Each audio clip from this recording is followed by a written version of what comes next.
여러분, 혹시 은퇴라는 단어를 떠올리면 어떤 감정이 가장 먼저 드시나요? 평생을 바쳐 일해온 직장에서 물러난다는 해방감, 더 이상 알람 소리에 깨지 않아도 된다는 안도감이 드실 수도 있습니다.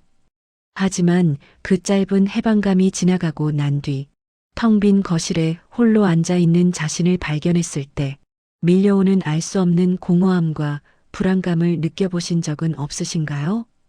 이제 나는 사회에서 쓸모없는 존재가 된 건 아닐까? 남은 30년 도대체 무엇으로 채워야 할까? 이런 질문들이 밤마다 천장 위를 맴돌며 여러분의 마음을 괴롭히고 있을지도 모릅니다. 평생을 가족을 위해, 회사를 위해 앞만 보고 달려왔는데 막상 결승선에 도착하니 박수 쳐주는 사람도, 다음에 어디로 가야 할지 알려주는 표지판도 사라진 것 같은 기분. 그 막막함은 겪어보지 않은 사람은 절대 알 수 없는 깊은 고독입니다. 하지만 여러분, 주위를 둘러보면 분명 같은 은퇴자인데도 전혀 다른 삶을 사는 사람들이 있습니다. 나이는 숫자에 불과하다는 듯 매일 생기 넘치는 얼굴로 하루를 시작하는 사람들, 현역 시절보다 더 바쁘고 즐겁게 자신의 인생을 경영하는 사람들, 마치 노년이라는 제2의 전성기를 맞이한 것처럼 눈빛이 빛나는 사람들이 분명 존재합니다. 그들과 공허함에 빠진 사람들의 차이는 과연 무엇일까요? 돈이 더 많아서일까요? 자식들이 더 잘 되어서일까요? 아니면 타고난 성격이 낙천적이라서일까요? 아닙니다. 그들에게는 은퇴 후의 삶을 지탱하는 단단한 마음의 기둥이 있습니다. 삶을 대하는 태도의 차이가 노후의 품격을 결정짓습니다. 오늘 우리는 그 비밀을 풀어보려 합니다. 은퇴 후에도 삶의 주도권을 놓지 않고 진정한 행복을 누리는 사람들에게서 발견되는 10가지 공통점을 아주 깊이 있게 들여다보겠습니다. 이 10가지 원칙은 단순히 취미를 가져라, 운동을 해라 같은 뻔한 잔소리가 아닙니다. 여러분의 영혼을 채우고 관계의 질을 바꾸며 죽음이 찾아오는 그날까지 존엄을 지키게 해줄 구체적이고 실천적인 지혜들입니다. 우리가 오늘 함께 살펴볼 10가지 핵심 원칙은 다음과 같습니다. 첫째, 자발적 고독을 즐기는 힘, 즉 혼자 있는 시간을 견디는 것이 아니라 누리는 능력입니다. 둘째, 타인의 시선에서 벗어나 나만의 리듬을 만드는 일상의 규율입니다. 셋째, 과거의 명함이 아닌 현재의 내 모습으로 새로운 관계를 맺는 유연함입니다. 넷째, 자식에게서 정서적으로 그리고 경제적으로 독립하는 용기입니다. 다섯째, 배우자와의 관계를 재정립하고 서로의 공간을 존중하는 지혜입니다. 여섯째, 보여주기 위한 소비가 아닌 나를 위한 가치 소비로 전환하는 태도입니다.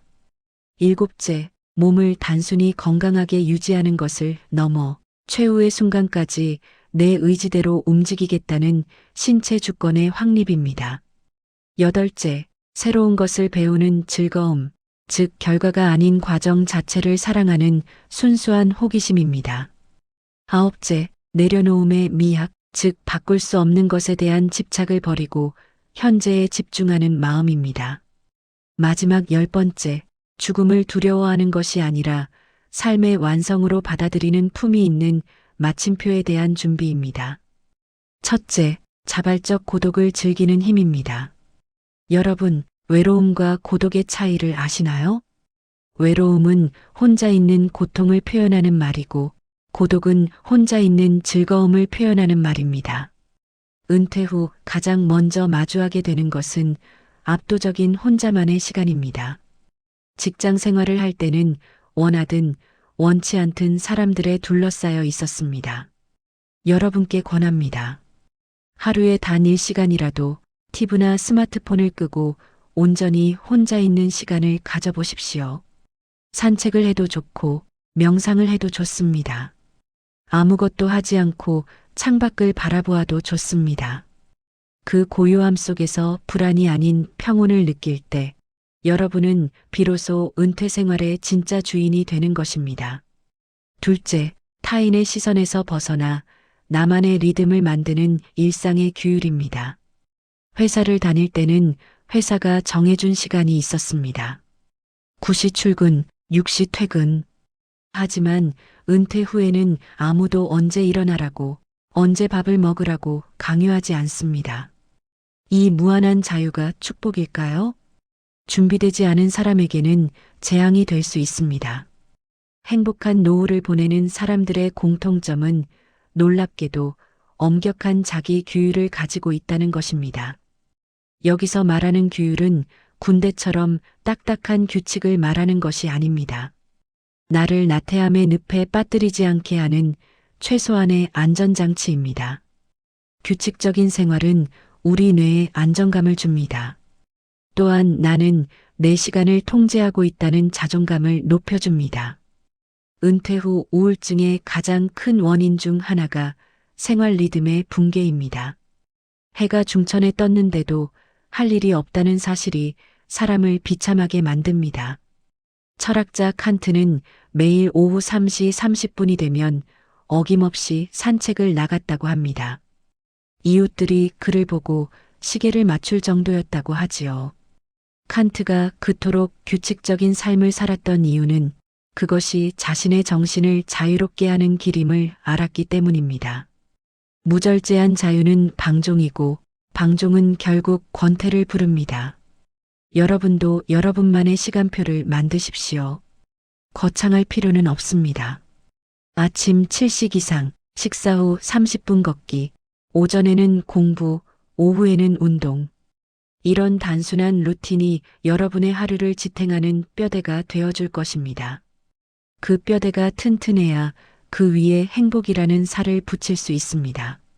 셋째, 과거의 명함이 아닌 현재의 내 모습으로 새로운 관계를 맺는 유연함입니다. 은퇴 후 가장 힘든 것 중 하나가 명함이 사라지는 것입니다. 평생 김 부장, 이 이사, 박 선생님으로 불리던 사람이 어느 날 갑자기 그냥 아저씨, 할아버지가 되었을 때의 상실감은 큽니다.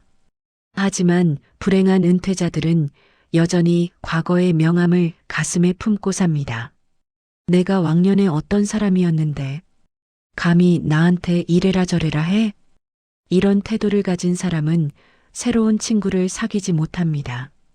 동네 주민센터에서 탁구를 치러 가서도 대접받으려 하고 경비원에게 반말을 하며 자신의 지위를 확인하려 듭니다.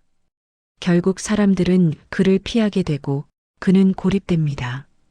반면 행복한 은퇴자는 과거의 계급장을 과감히 떼어버립니다. 대기업 임원을 지냈던 정 씨의 이야기를 해보겠습니다. 그는 은퇴 후 동네 복지관에서 배식 봉사를 시작했습니다. 그곳에는 전직 교장 선생님도 있고 시장 상인도 있고 평범한 주부도 있습니다. 정 씨는 그들 속에서 전무님이 아니라 앞치마를 두르고 땀 흘리는 정 형님으로 불립니다. 그는 설거지를 하고 음식물 쓰레기를 치우면서도 환하게 웃습니다. 회사 다닐 때는 아랫사람들이 다 해줬지만 지금 내 손으로 남을 도우니 이렇게 마음이 편할 수가 없어요. 계급장 떼고 만나니 진짜 친구가 생기더군요. 진정한 품격은 과거의 지위가 아니라 현재의 태도에서 나옵니다.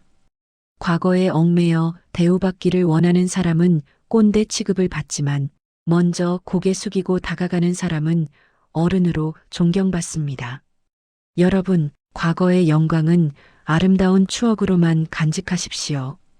지금 여러분 앞에 있는 사람은 여러분의 과거 직함을 보고 있는 게 아닙니다. 지금의 표정, 지금의 말투, 지금의 인격을 보고 있습니다. 어깨에 들어간 힘을 빼고 동네 꼬마에게도 다정하게 인사할 수 있는 여유를 가지십시오. 그때 여러분의 노후는 훨씬 더 풍요로운 인간관계로 채워질 것입니다. 넷째, 자식에게서 정서적으로 그리고 경제적으로 독립하는 용기입니다. 한국의 부모님들은 자식 사랑이 유별납니다. 평생 자식을 위해 희생하고 은퇴 자금까지 털어 자식 결혼시키고 집 장만해 주는 것을 당연하게 여깁니다. 그리고 내심 기대합니다. 내가 이렇게까지 해줬으니 나중에 우리를 돌봐주겠지. 하지만 안타깝게도 이 기대는 대부분 배신감으로 돌아옵니다. 행복한 노후를 보내는 사람들의 아주 중요한 특징은 자식은 내 소유물이 아니라 독립된 인격체라는 사실을 뼈저리게 받아들인다는 것입니다. 그들은 자식에게 올인하지 않습니다.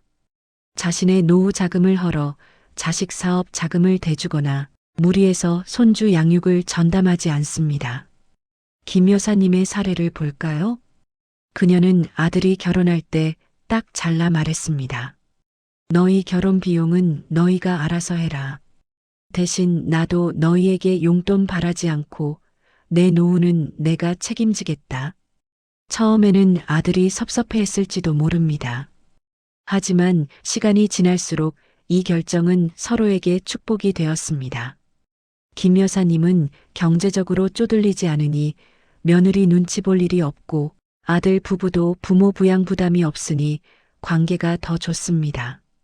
가끔 만나 밥 한 끼 먹는 시간이 즐겁고 애틋합니다. 반대로 모든 것을 자식에게 쏟아부은 최 씨는 노후가 비참합니다. 자식에게 집 사주느라 노후 자금이 바닥났는데 아들 부부는 명절에만 잠깐 얼굴 비추고 갑니다. 내가 너를 어떻게 키웠는데? 라는 원망이 입 밖으로 튀어나오고 그럴수록 자식들은 부모를 부담스러워하며 멀리합니다. 여러분, 냉정하게 들릴지 모르지만 여러분의 노후를 책임질 사람은 자식이 아니라 바로 여러분 자신입니다. 자식에게 효도라는 짐을 지우지 마십시오. 그것이 자식을 위한 길이자 여러분의 존엄을 지키는 길입니다. 사랑하되 거리를 두고 도와주되 내 몫을 먼저 챙기십시오. 이것은 이기적인 것이 아니라 현명한 것입니다. 부모가 행복하게 잘 사는 모습을 보여주는 것이 자식에게 줄 수 있는 최고의 유산입니다. 다섯째, 배우자와의 관계를 재정립하고 서로의 공간을 존중하는 지혜입니다. 은퇴는 부부관계의 엄청난 격변기입니다. 남편이 하루 종일 집에 있으면서 삼시기가 되면 아내의 스트레스는 극에 달합니다. 반대로 남편은 평생 돈 벌어다 줬는데 집에서 눈치밥을 먹는다며 서러워합니다. 황혼 이혼이 급증하는 이유가 바로 여기에 있습니다. 서로 너무 붙어 있어서 서로의 다름을 참아줄 여유가 없어진 것입니다. 행복한 노후 부부는 따로 또 가치의 미학을 실천합니다. 그들은 24시간 붙어 있지 않습니다. 철저하게 각자의 영역을 인정합니다. 이 부부의 예를 들어보겠습니다. 남편은 사진 동호회 활동으로 주말마다 출사를 나갑니다. 아내는 서예 교실에 다니며 평일 오전에 시간을 보냅니다. 점심은 각자 해결하고 저녁 시간에 만나 식탁에 마주 앉습니다. 그러면 할 이야기가 생깁니다. 오늘 어떤 사진을 찍었는지, 글씨가 얼마나 늘었는지 서로 대화를 나눕니다. 만약 하루 종일 거실에서 얼굴만 쳐다보고 있었다면 왜 양말을 아무데나 벗어놓느냐, 반찬이 이게 뭐냐 하며 싸웠을 것입니다. 서로의 취미를 존중하고 간섭하지 않는 것. 이것이 60대 이후 부부 생활의 황금률입니다. 배우자는 나의 부속품이 아닙니다. 나와 다른 취향, 나와 다른 생활 패턴을 가진 독립된 인간입니다. 부부는 일심동체라는 말, 노후에는 잠시 접어두셔도 좋습니다. 오히려 부부는 이심전심이어야 합니다. 몸은 떨어져 있어도 마음이 통하는 관계 말입니다. 남편에게 밥 차려주느라 내 인생을 희생하지 마시고 아내에게 밥 얻어먹으려고 매달리지 마십시오. 서로가 스스로 설 수 있을 때 두 사람의 동행은 비로소 아름다운 산책이 될 수 있습니다. 여섯째, 보여주기 위한 소비가 아닌 나를 위한 가치 소비로 전환하는 태도입니다. 젊은 시절에는 남들에게 보여주기 위해 돈을 썼습니다. 더 좋은 차, 더 넓은 평수의 아파트, 명품 가방. 이런 것들이 내 성공의 증거라고 믿었기 때문입니다. 하지만 은퇴 후에도 이런 과시적 소비를 멈추지 못하면 통장 잔고는 순식간에 바닥나고 마음은 허해집니다. 지혜로운 은퇴자는 소비의 패러다임을 바꿉니다. 소유에서 경험으로, 남의 시선에서 나의 만족으로 이동합니다. 비싼 외제차를 유지하는 비용을 줄여서 아내와 함께 여행을 다닙니다. 명품 옷을 사는 대신 건강을 위해 유기농 식재료를 사고 배우고 싶었던 악기를 사는데 돈을 씁니다. 한 사례를 볼까요? 은퇴 후 시골에 작은 집을 짓고 내려간 강 선생님은 옷장은 소박하지만 식탁은 풍성합니다. 그는 말합니다. 예전에는 남들이 내 넥타이 브랜드를 봐주길 원했지. 하지만 지금은 내가 마시는 차 한 잔의 향기, 내가 가꾸는 꽃 한 송이의 아름다움에 돈을 쓰는 게 훨씬 행복해. 남한테 보여줄 필요가 없으니 불필요한 지출이 확 줄더군. 돈을 움켜쥐고만 있는 구두쇠가 되라는 말이 아닙니다. 돈을 쓰되 그 쓰임새가 나를 진정으로 행복하게 하는지 아니면 남을 의식한 허세인지 구분하라는 것입니다. 늙어서 돈 없으면 서럽다는 말은 맞습니다. 하지만 돈을 엉뚱한 데 쓰고 나서 돈 없다고 한탄하는 것은 어리석은 일입니다. 여러분의 지갑을 여는 기준을 다시 세우십시오. 나의 건강, 나의 배움, 나의 추억을 위해 쓰는 돈은 결코 낭비가 아닙니다. 그것은 내 인생에 대한 투자입니다. 7째, 몸을 단순히 건강하게 유지하는 것을 넘어 최후의 순간까지 내 의지대로 움직이겠다는 신체 주권의 확립입니다. 나이가 들면 여기저기 아픈 것은 당연합니다. 하지만 행복한 노후를 보내는 사람들은 아프니까 늙은이다라고 포기하지 않습니다. 그들은 자신의 몸을 최후의 자산으로 여기고 필사적으로 관리합니다. 여기서 말하는 관리는 단순히 오래 살기 위한 몸부림이 아닙니다. 죽는 날까지 내 발로 화장실을 가고 내 손으로 밥을 떠먹겠다는 존엄에 대한 의지입니다. 요양병원에 누워있는 분들이 가장 후회하는 것이 무엇인지 아십니까? 조금만 더 걸을 걸, 근육을 만들어 놓을 걸 하는 것입니다. 근육은 노년의 연금보다 더 중요합니다.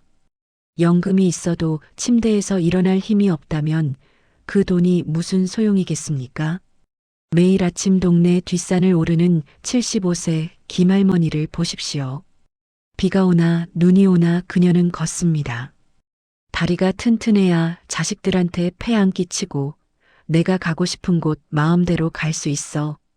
내 자유는 내 허벅지에서 나오는 거야. 그녀의 말은 철학적이기까지 합니다.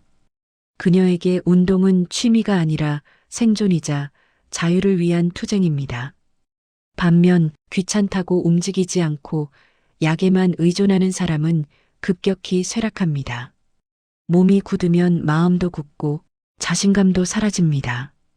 결국 누군가의 도움 없이는 아무것도 할 수 없는 의존적인 존재로 전락하고 맙니다. 여러분, 지금 당장 자리에서 일어나십시오. 스쿼트 하나라도 더 하고 동네 한 바퀴라도 더 도십시오. 몸이 주는 정직한 고통을 즐기십시오. 땀 흘린 뒤에 느끼는 개운함은 살아있다는 가장 확실한 증거입니다. 여러분의 몸을 성전처럼 아끼고 가꾸십시오. 그것이 여러분의 노후를 자유롭게 할 유일한 동력입니다. 8째, 새로운 것을 배우는 즐거움, 즉 결과가 아닌 과정 자체를 사랑하는 순수한 호기심입니다. 이 나이에 배워서 뭐해? 머리가 굳어서 안 돼. 이런 말을 입버릇처럼 하는 사람들의 노후는 지루하기 짝이 없습니다. 과거의 지식만 파먹고 사는 삶은 고인물과 같습니다.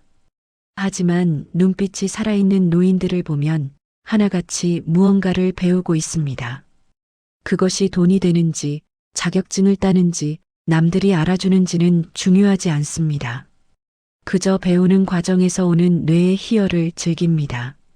70세에 처음 피아노를 배우기 시작한 이 할아버지를 보십시오. 손가락은 뻣뻣하고 악보는 잘 안 보입니다. 학교 종이 땡땡땡 하나 치는데 일주일이 걸립니다. 하지만 그는 피아노 앞에 앉아 있는 시간이 제일 행복하다고 합니다. 평생 먹고 사느라 바빠서 음악이 뭔지 모르고 살았어. 이제야 도레미파솔라시도가 얼마나 아름다운 소리인지 알게 됐네. 어제보다 오늘 조금 더 잘 쳐질 때의 그 기분, 안 해본 사람은 몰라. 배움은 뇌를 젊게 유지하는 최고의 항노화제입니다.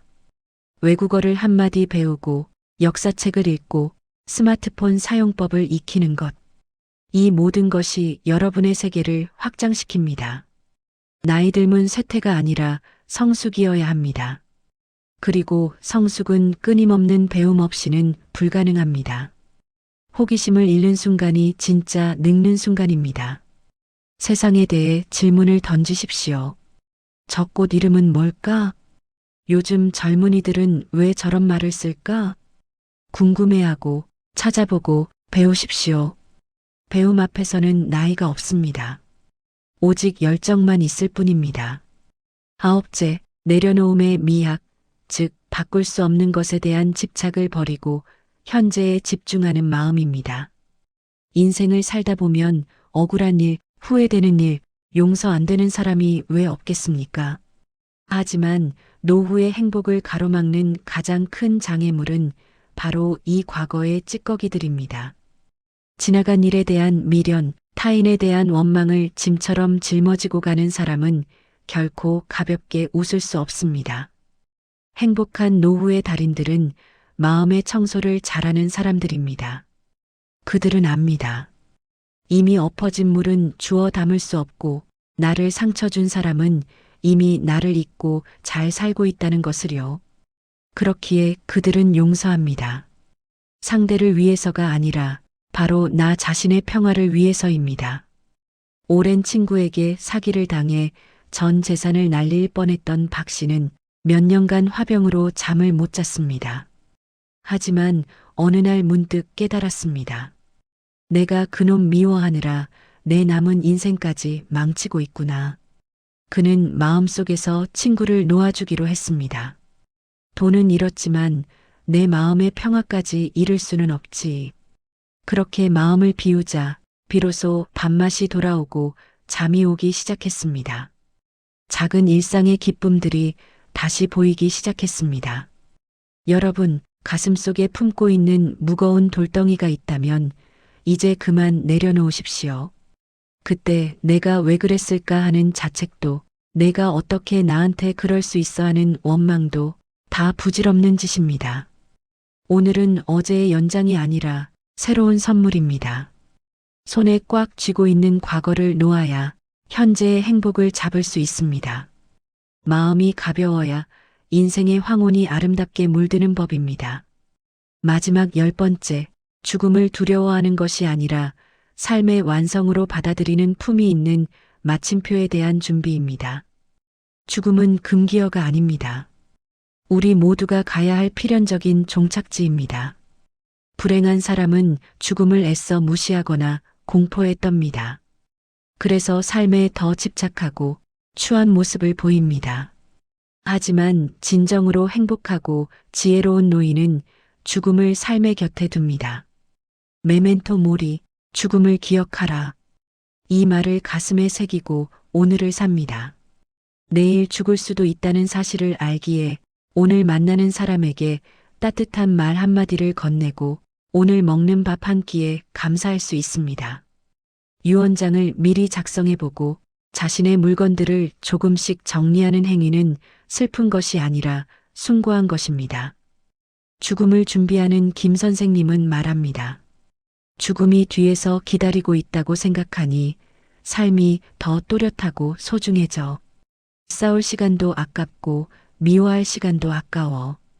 그냥 사랑하고 즐기기에도 부족한 시간이지. 죽음을 인정할 때 삶의 농도는 짙어집니다.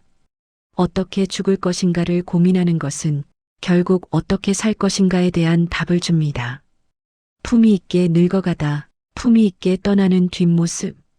그것이야말로 우리가 완성해야 할 인생의 마지막 과제일 것입니다. 이 10가지를 듣고 나서 너무 어렵다, 나랑은 먼 얘기다라고 생각하실 수도 있습니다. 하지만 한 번에 다 하실 필요는 없습니다. 오늘부터 딱 한 가지만이라도 시작해 보시면 어떨까요? 내일 아침 30분 일찍 일어나 스트레칭을 하는 것부터, 아니면 오늘 저녁 배우자에게 수고했다는 말 한마디를 건네는 것부터 말입니다. 노후는 인생의 내리막길이 아닙니다. 평생 짊어지고 왔던 의무와 책임이라는 무거운 짐을 내려놓고 비로소 가벼운 몸과 마음으로 주변의 풍경을 즐기며 걷는 둘레길입니다. 그 길 위에서 여러분이 만날 꽃과 바람, 그리고 새로운 인연들이 얼마나 아름다울지 기대해 보십시오. 여러분의 남은 날들이 지나온 날들보다 더 찬란하게 빛나기를 진심으로 응원합니다. 인생의 진짜 황금기는 바로 지금부터입니다. 오늘 이 이야기가 여러분의 마음에 작은 등불 하나를 켰다면 구독과 좋아요로 그 온기를 나누어 주십시오. 여러분의 품격 있는 노후를 위해 더 깊고 따뜻한 지혜로 다시 찾아오겠습니다. 감사합니다.